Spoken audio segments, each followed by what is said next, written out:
Cancer is the sign of the mother, the co-mothering sign, along with Virgo, and in some sense the original mother. She is the womb of substance itself. Cancer has a particular mystery with that of incarnation and the soul first entering the form where it dwells to gain experience through identification with form, hence the connection to the mother or matter.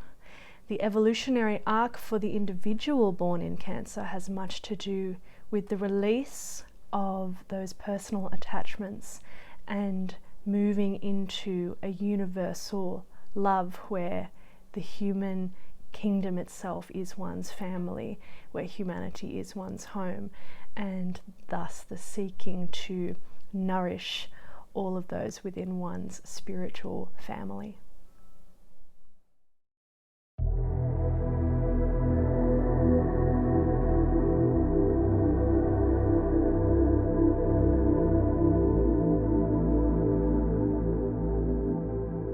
The Tibetan in esoteric astrology, interestingly, doesn't actually have too much to say about Cancer specifically as it pertains to the individual.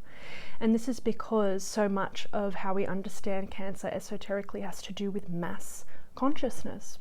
It is said that when a soul first descends from its own plane, where it is in a kind of perfection already, and beyond time, it first enters incarnation through Cancer, hence it being known as the gate in, whereas Capricorn, the polar opposite sign, is the gate out, or where the initiate is firmly locked into place. So here we have the hinting at the mass mind, identification with forms, the reality of how most people in mass consciousness are in their personal identification. Here we think of the symbol of the crab. The crab is both land dweller and water dweller, so it's in its shell, it has its protection, its forms, and its safety through forms, but still of the emotional substance, of the emotional feeling nature. And in this way we might say that the water signs actually have much more connection to the quality of human development, more so than the earth, even though we might assume earth signs because it has to do with body and substance and the physical. But the water signs really tell a picture. The triple water signs tell the story of the evolution that the human being makes out of emotional attachment. So as the Tibetan discusses in the book, we've got Cancer, the crab, in and out of the waters, identified with the form. In Scorpio, we have the scorpion, which is an evolved crab, and it has the ability to destroy. So there's a hint here at the capacity for transformation through death, and also the danger when someone has that ability, and it's like the undeveloped scorpionic person, the danger they can be to the self and to others. And then in Pisces we have the liberation from the form, the freedom, the coming into the sutratmic connection, the sign of the world saviour, and Christ is here. So the general arc of that relationship to the emotional nature is really depicted in water signs, and that's all in terms of our human evolution into greater levels of consciousness. It's always about the release from certain emotional patterns, releasing, and then as a result becoming more transpersonal, cosmic and universal in our orientation. So back to Cancer, we start off, all souls start off in Cancer. That doesn't mean, of course, that if you are a Cancer rising or Cancer sun or moon, that you are necessarily in your first incarnation, because as we've said with all the other signs, you can be an advanced person in Cancer still. It's just at a wider level of consideration. But the mass consciousness here, and here we have mass mind and hive mind and sensitivity to the mass movements. So Cancer can be really reactive and in this way unconsciously unified. If we think about the baby in the infant stage, a human baby, it's one with the mother, and that's very different from being universally one as a result of transpersonal initiation, right? It's an unconscious unity and an unconscious kind of psychic telepathy and unity with the mother, and such is the same for the mass mind, the quality of mass consciousness. It's very connected in with the emotional movements of the mass, all of these sorts of things. So there is a sensitivity here, and this is where we get the known psychism that is associated with Cancer. And I have seen this where some Cancerians have quite a psychic quality. The problem is that psychism is a lower faculty. That's not to say that it couldn't be repurposed to be used in alignment with what is much more difficult to develop, spiritual intuition, but in and of itself it's a low faculty that's a result of undifferentiated unity. We talked about this in Pisces, and we made reference to what the Tibetan says about trance mediums in particular, often or inevitably having either Pisces or Cancer rising with the sun or moon in the other sign. Okay, so that the undifferentiated reactivity to all kinds of emotional, psychic, instinctual forces and forms. And so in this way, the same thing with mass reactions to certain things. So there's a lack of individualization in Cancer. And the intelligence for this from an esoteric evolutionary point of view is that the soul has to disappear in some sense into matter for many eons of time to gain experience in the three worlds. So yes, while the soul is perfect, coming into incarnation, we come under laws of evolution. Time exists on our plane, so before and after, cause and effect, the Saturnian reality of how things are patterned here. So the soul has to gain experience until that point where it's tread the probationary path. We get to that point in Libra, switching to the spiritual life, entering Scorpio, where the reversal of the wheel happens, and then going in, incarnating into matter, and then spiraling out. So that identification with forms, hence the rulership of the moon, Orthodox level, personality level astrology, of Cancer, identification with the forms. Me and my needs and what I need to feel, all the things. My attachments, my family, it's all of that unconscious, undifferentiated attachment and association with the forms in Cancer. So at the level of the personality, the Cancerian can be quite psychic or reactive if they have other distortions in their personality makeup from the point of view of psychology. Then they can often be quite manipulative people, just really out to get their needs met, where they're still driven very much by the solar plexus, or very quick to react to mass movements as well, and in general association with the mass mind. So here the diffusion, once again, a lack of individualization. The sign that follows is Leo, which is a sign of individualization. And so at that point, the diffusion of the light, so it's almost as if the light of consciousness is gone. It's not really gone, but it's the dark light that's waiting latent, the womb, dark mother, again, like we've sort of spoken a bit about in Virgo. And then it comes together, it nourishes to support the developing soul. Okay, in Leo, so the Cancerian is always, the undeveloped Cancerian that is always trying to get to that point of development of individualization, which is most exemplified in the sign Leo. So yes, all of these different things for the personality Cancerian. What about the developing Cancerian or the awakened Cancerian, the disciple, the initiate? And what of the esoteric planetary ruler? Here hinting at the further degrees of sensitivity in Cancer. The esoteric ruler is Neptune. And it is actually said that the moon veils Neptune in this case. So in that way we could say that Neptune rules all levels, and it is like Leo in that we've got the moon veiling Neptune at exoteric level, at the soul level, Neptune, and hierarchical level, Neptune. Tibetan notes that because of this rulership of Neptune across the board with Cancer, there's no other relationship to any other sign in the zodiac. And the implication here is that for the very developed person, there is a complete release from the waters, because we evolve completely out of the watery identification, the nature with substance and emotional reactivity. So even Neptune, which is a sacred planet and speaks to a very highly developed quality in man at a certain level, is still very much the god of the waters. And in my video talking about the mystic versus the occult path. Neptune in a way really rules that mystical experience.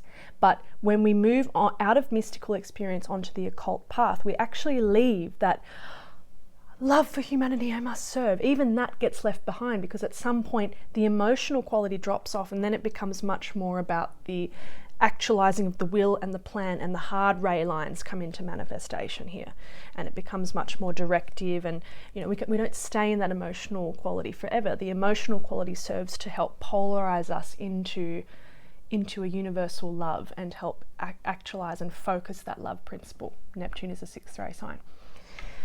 So in any case, coming back to Cancer, the Neptunian quality here speaks to the evolution where Cancer makes to release personal identification with the lower instinctual nature, and it becomes the universal lover and the universal mother nourisher.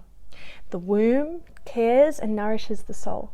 So for someone who is a developing and an advanced Cancer person, we're talking about a real universal compassion here, and a deep personal, impersonal love for humanity, and the desire to nourish everyone by providing, and here's the repurposing of the moon here, providing the forms often that help the soul principle to be nourished and developed in the human being.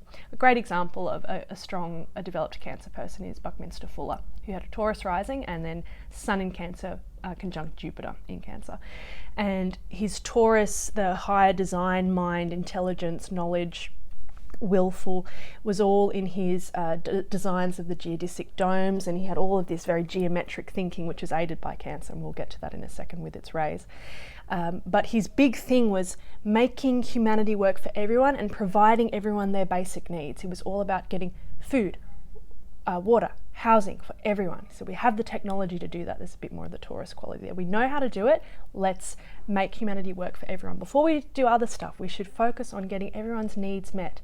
Here is the perfect example of the evolved Cancer person. It's a beautiful, beautiful sign. In that way, as William Meader says in his talk on esoteric astrology, which many of you have probably already seen, Cancer is one of the most Christ-like signs. And Neptune is there, right? Neptune has the connection to Pisces and the Christ and the opening of that heart center.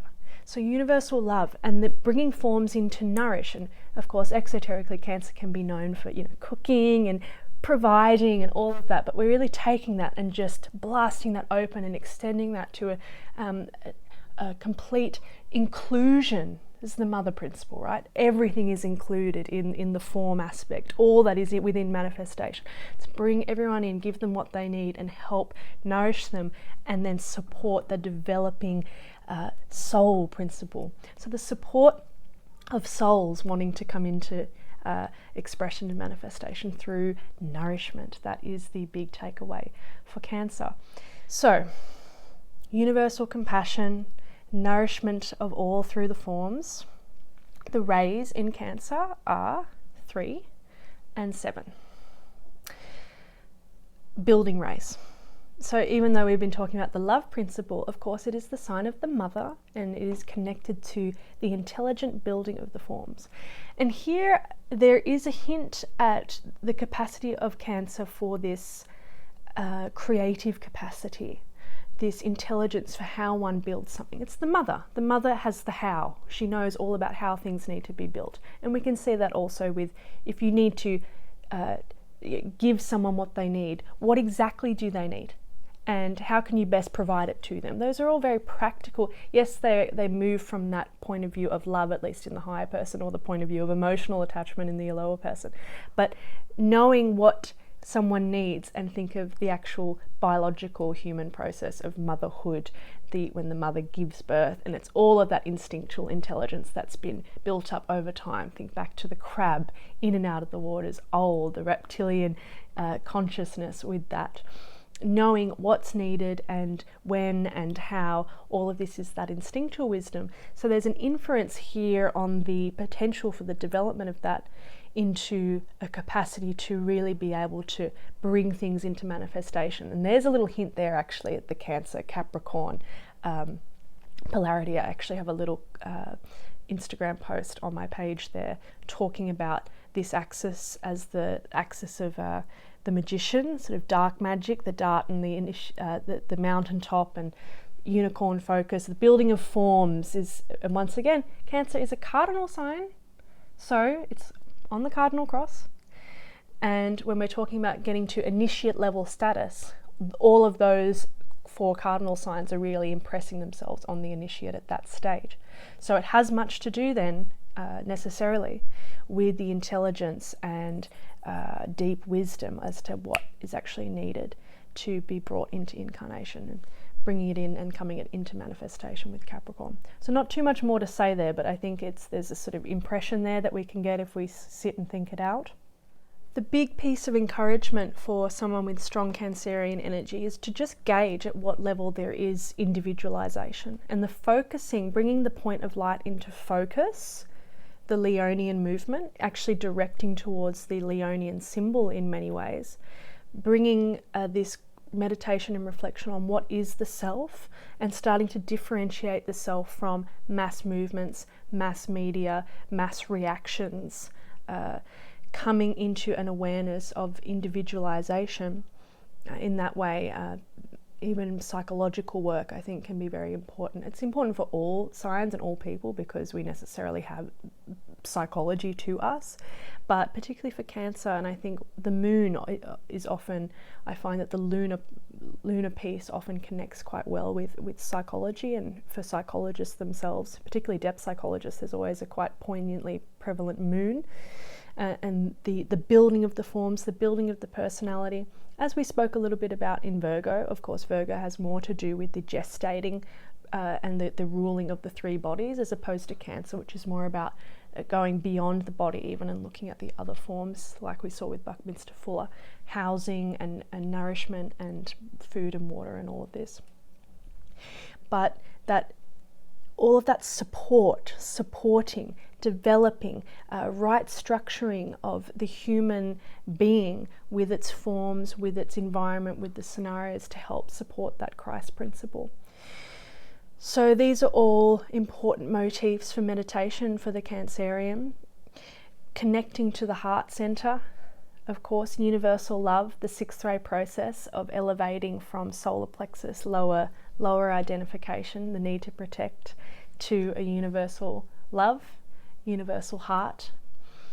The exoteric keynote for Cancer: let isolation be the rule, yet the crowd exists. Here we're referring to the lack of light, higher light, at the level of instinctual mass consciousness. So the isolation from individualization, from consciousness itself. The esoteric keynote for Cancer: I build a lighted house, so bringing in the attention, bringing the invitation for others. I build a lighted house and therein dwell.